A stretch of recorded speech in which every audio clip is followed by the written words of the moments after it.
Tonight, President Trump is set to depart the nation's capital, traveling overnight for a diplomatic summit in France. CBS's Nancy Cortez is there with more on what's ahead. Nancy?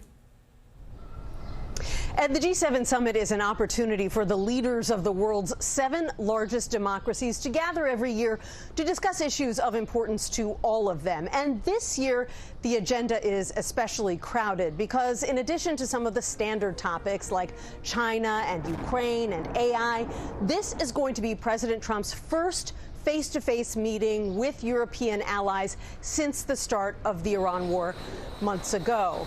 And that war has taken a toll on the European economy, even perhaps more so than on the U.S. economy, because Europe gets so much of its oil from the Middle East. So these leaders of France and the UK and Germany and others want to discuss plans to get the Strait of Hormuz reopened as quickly as possible. And they may want to talk about the additional 10% tariffs that Trump has proposed placing on trading partners as well. And they're going to want to talk about all of this in a way that doesn't irritate President Trump, who has a history of clashing with this group of leaders when they are all together.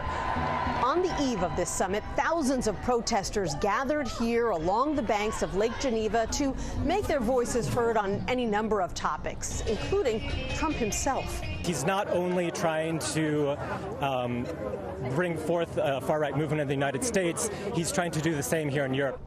This G7 summit was originally supposed to begin this weekend, but the organizers agreed to push it back a day in order to accommodate President Trump's birthday celebration and the UFC fight on the White House lawn.